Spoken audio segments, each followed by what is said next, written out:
Hello, everyone, and welcome to our second family history class. And we're going to go over indexing today. I'm going to share my screen.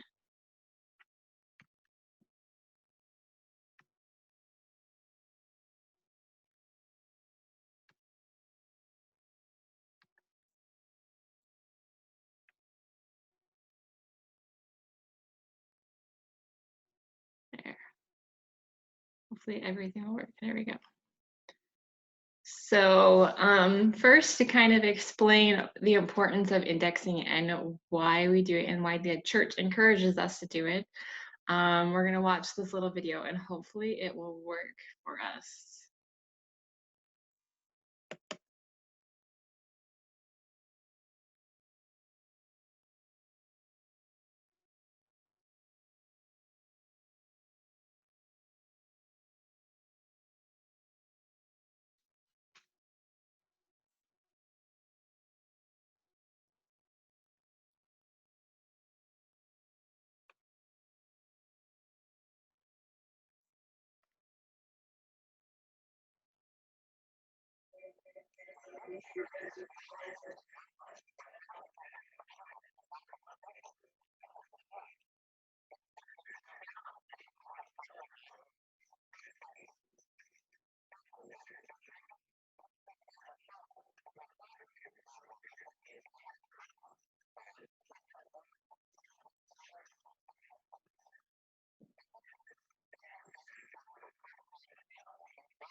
So just to kind of repeat what was shown in the video is we index so that we can have those records available. So when we go to family search and we type in our ancestor's name, results pop up with that person. And without indexing, we wouldn't have results. And it's essentially the same as doing family history and temple work is to redeem the dead. All right, oops. No, don't want to go there. There we go.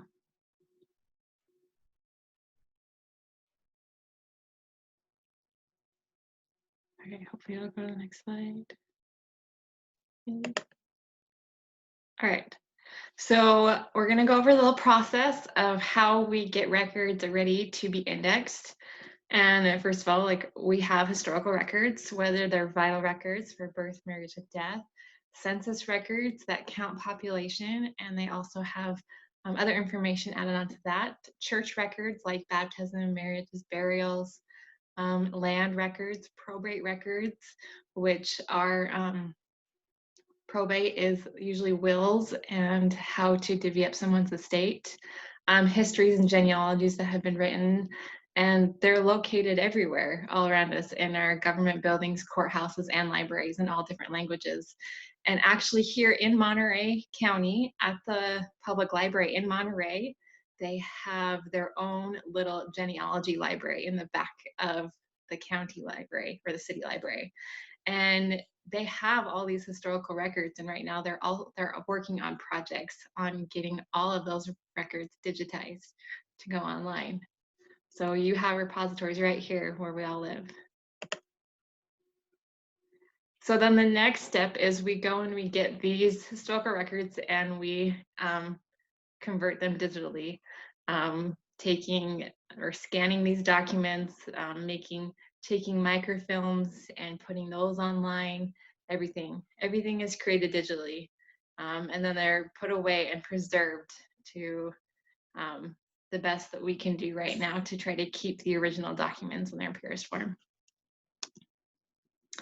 All right, and then after they're all digitally converted, it's time for them to be indexed. Now, if you go to Family Search, there are different places that you can go on there, and there are lots of different records and books that have not been indexed yet. And sometimes you have to go through them manually, and you have to figure out if there's an index, unable to find your ancestor faster, or if you have to go through the 7,000 images to find your ancestor. So now we do indexing, so it's easier for that. So we are going to go to indexing on Family Search, and we're going to work on indexing. So this is my Family Search. And I've already clicked on the indexing tab, and this is what you get at the very beginning is the overview. How indexing works, learn more, how to get started, find a project, try a guided tour. If you've never indexed, I would say spend time here so that you learn how to index. And if you ever need help, they have great helping tools, and we'll go over that a little bit later. So first, we're going to go right here to find a project.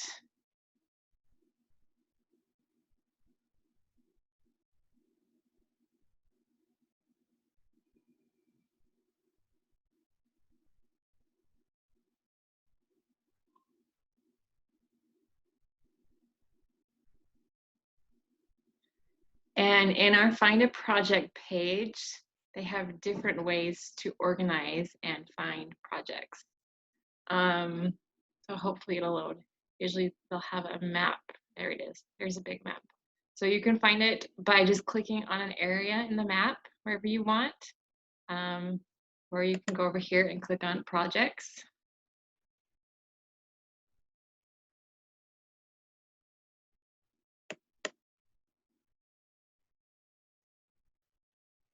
Maybe it'll load for me.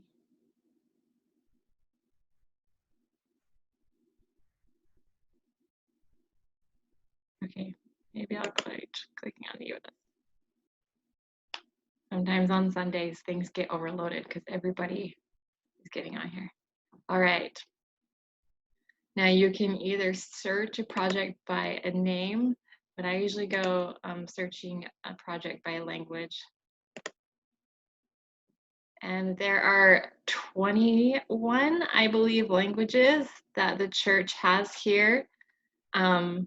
Croatian, Czech, Danish, Dutch, English, French, German, Hungarian, Italian, Japanese, Norwegian, Polish, Portuguese, Russian, Spanish, Swedish, Finsk. And so if you speak a different language, definitely try to go into those. But we're just going to click on English.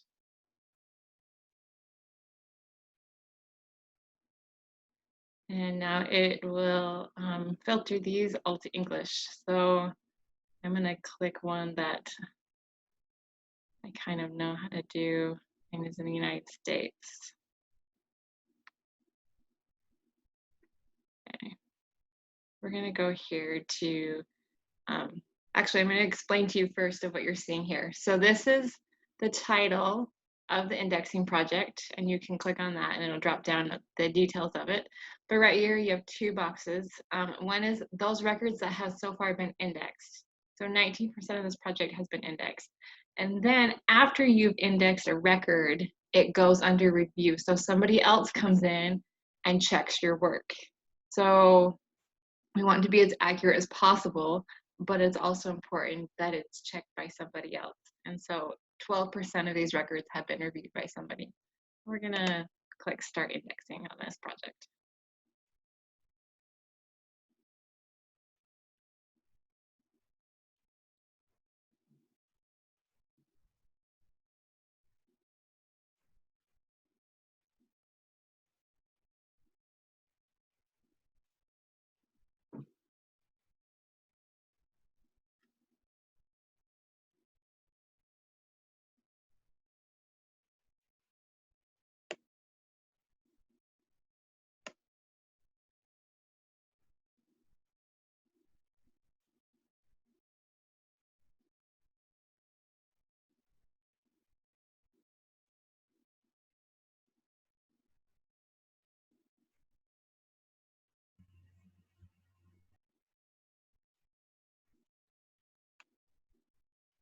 And it just tells you that you need to read through all the instructions and helps before you start.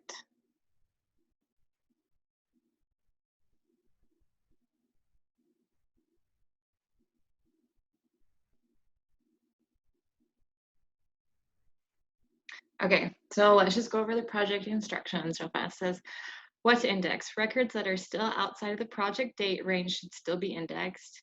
Index all death registries. If the image does not have information about a death, mark it in step 1 image as no, non-extractable data. The following is an example of a document that should be indexed, along with an example of how to index it. To see the example, click the link below the image. So images that look like this.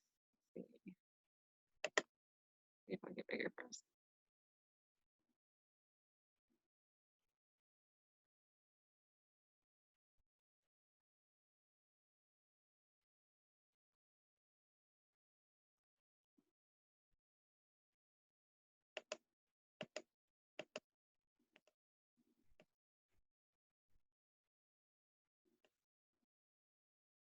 All right, so this is how you would kind of index it. The death place is Burlington County, New Jersey. Death year is 1924. The deceased name would be Archer, and her first name would be Reba H. And the death month is June. That's the rest of that. If there are other fields in it says if there are more fields may not be present on the image. When information for a field is not present on the image, press Control B to mark the field as blank. All right, we're going to go back here. Okay, and there are other what to remember about this project and general indexing guidelines. And you can always click back and read through those. Even after you exit out of this, there's a little button. Let me find which one it is. Yeah, right there. Project instructions. It'll pop it right back up for you. Okay, so this is where we would start indexing, okay? This button is to go back, meaning that you don't want to finish it just yet, which you can always come back and finish it within, I think they hold them for about 24 to 48 hours before they put it back in the project and take it away from you. Submit a batch button right here. This one is to mark a space blank, or you can press Control B for Windows, and then unreadable, meaning you can't make out what's there. It's Control U. And then this button is to add another thing. If there's another piece of information that hasn't been added in one of the boxes, you can click add another one. That is delete them. This one is copy the text, move it to the same field, and then copy text from the select field into the following matching fields, multiple ones. I'm not sure what that button is. This one is very important. It's a handwriting examples. So when you're doing something that is written handwritten, you can come in here and they'll show you other handwriting examples to try to figure out what is there. This one is to share it if you need to send it to somebody else or need some help and need to send it to somebody else. And then this is just international characters.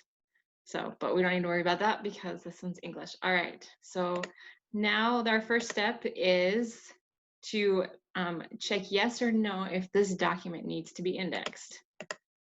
Okay. So let's go back to our project instructions because it tells us if what needs to be indexed and what not. It says, if the image does not have information about a death, mark it in step 1, which we're in step 1 right now, as no and non-extractable data. So according to that, this is something that, yes, we need to index. And then we click next. And it's probably just one document. Yep. Okay, so we would start off the very beginning.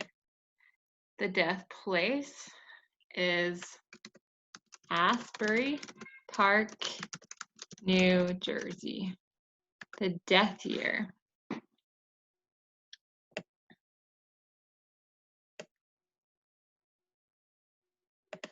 is 1925 to 1929.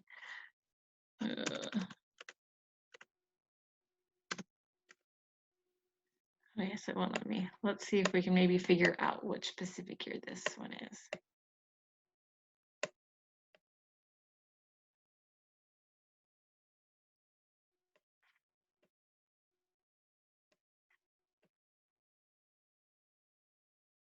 Okay, so I think it starts off in 1925, and then this would be 1926, and then again it would start, and so on and so forth. So then right here, this one, it would be 1927. So Margaret's last name is Stevens. Margaret. Oh, that's prefix. And that one, we don't have a prefix, so we mark it as blank. And her given name is Margaret. She died in October of 1925. Okay. Now, since there's multiple names, you'll just continue right here. It says entries and continue. They put 150 in here. If you need more or less, you can add or subtract through here. All right, so then the next one is Asbury Park, New Jersey, 1925. Stevenson, Alfred. And the death month is November. And then it just goes to the next one. And you'd go death place.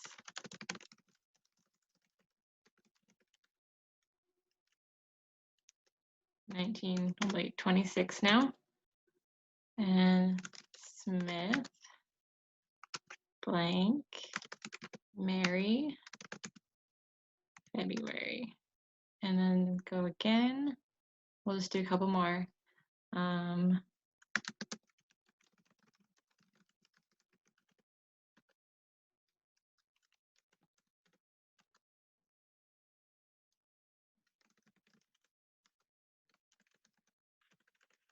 Keep messing up on that one. Joseph, death month is February. And then again, Asbury Park, New Jersey, death year 1926. Surname is S.T. Connolly.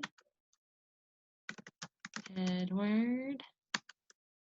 Oh, I keep messing up on that one. It's okay. That's why you always go back and check your work. Deceased given name is Edward, and he died in February. And then again, Asbury Park, New Jersey, death year 1926. Surname is Smolin. John. And he died in March. All right, so you would continue to do these until, oh, let's not go out of that, until the very end. And with something like this, because the death year has a range of years, I would maybe get a piece of paper, scratch paper, and keep track of when the next year would start. Does that make sense? And if you guys have any questions so far, please let me know. But then afterwards, you would submit the batch. It would review everything for you. Just make sure that there is nothing that's wrong or unreadable or a box that is blank. They will come back and say, hey, you need to fix this box. Hey, and Katie. Yes. Oh, this is Wendy Agee. Can you hear me okay? Yes, can. What does after the names before the month, what do the numbers mean? Do you know? Let's see. Oh, those would just be the date. Does that make sense? Those are like it looks like, maybe not. Let's see. Yeah, because they're too random. I mean, they're not random enough. Yeah. Huh. Okay, thank you. Yeah, I don't know. I would have to dig into more of this index right here. You'd have to go look and learn about that more. Okay, is there any other questions? I am going to just exit out of this batch because it would take us another probably 30 minutes to finish this batch up. So we're just gonna go back.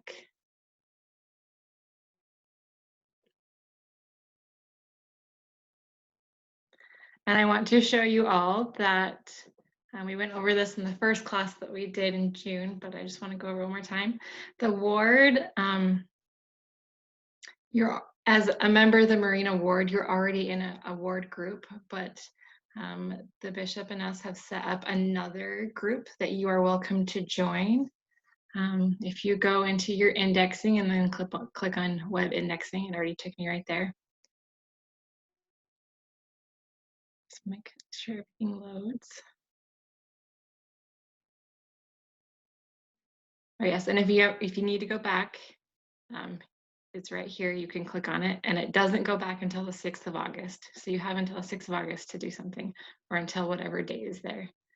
But down here, if you scroll down, it shows you your progress for the month and how well you've done. So far this month, I've indexed 44 records, and then you scroll down more. This group right here is something that the bishop and the family history leader, my husband Kate, and I created, the Marina Ward Youth. And if you want to find it and become a member, you would just click on right here, find groups, and then find a group, and then type in Marina Ward Youth, and you would find it. But also as a member of the stake, you're already part of the Monterey, California stake group and the Marina Ward group. Oh, I did not want to go there. Okay, go back.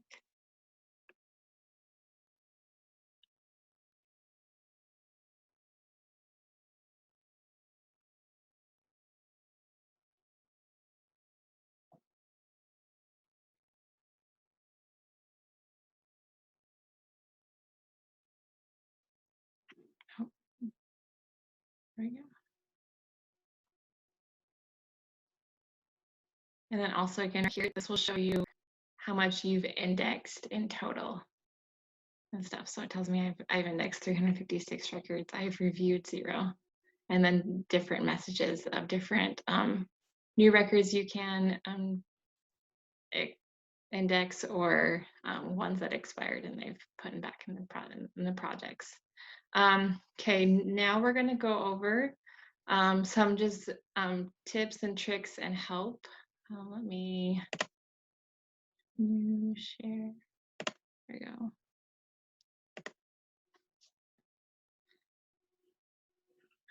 And again, one thing, my husband's here learning Russian at DLI, and he has gone into indexing and done a couple Russian records, and it's really helped him in learning to read Russian better and understand it. He's not perfect at it, but over time, and he's able to help use Google Translate and stuff, which is really important because a lot of those other records have not been indexed. We don't have as many people working on them, and they need to be indexed as well. So if you're here trying to speak another language, maybe try indexing for study help. And I will also, this class is being recorded, and the PowerPoint I will add onto our Word page so anybody can come in and look. But here's some things about indexing older records that are either written by hand or in different scripts. So in the United States, or in English, I should say, there are many different ways that people wrote different scripts. And usually the ones back until the early 1800s are pretty easy to read. They're not very difficult. But once we get into the 1700s and older, it gets more difficult. And it's in English, but it doesn't always look like it's in English. And here's just a little example of, it's called Secretary Hand, which was written, a lot of old English documents and colonial documents are written in this hand. And you can tell that some of them are different. Even if you just go Google Secretary Hand, you can see different. But the church has some great sources on Family Search. Let me just jump back to Family Search. If you click over here on indexing help,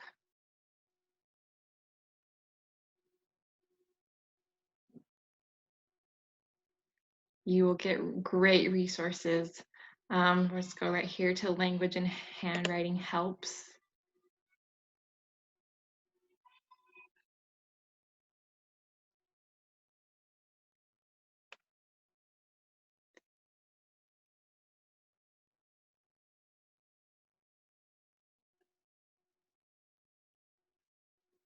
So if we just go to English, here are some more secretary hand variations, and it can be very difficult. Here's like your E's and your C's and your H's, all very different. But these can help you if you want to go more into those older records and handwritten records. Also, right here on the indexing help, they have the graph, but they also have classes that you can read through. They have different paleography, understandings. Paleography is the understanding of handwriting. Latin genealogy words that will be in records from 1600s and earlier, because the Catholic Church was usually wrote a lot of records and a lot of them were in Latin. And then there's also a handwriting game, which is actually very fun. I had to play it for a class one time, and it helps you understand different hands. But they have them for a couple of different languages. So if you need help in one of your languages, come here. And if you're not finding what you're specifically looking for here too, you can always click, let's see, over here on the Help Center, and you can type in what you need. They have different classes in Scandinavian records, in secretary hand records, in German records, and different things that you can take. You just need to type in and search through it, and there will be many different classes. We're going to jump back to PowerPoint to make sure I'm covering everything. Yeah, and if you find Latin words in your records too, just use Google Translate. They help you out a lot too. See? All right.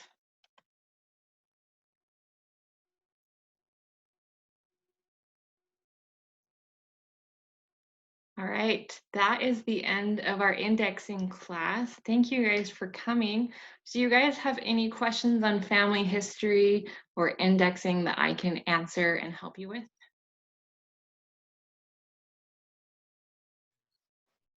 Oh, thank you, Katie. Awesome. All right, well, you guys have a good rest of your day. And if you miss some of this class, tomorrow or Tuesday, I'll have the class reposted up onto our Friends of Marina Ward and Relief Society page. So have a great day, everybody. Thanks for coming to the class. Thank you. Thank you. Thanks, Katie. You're welcome.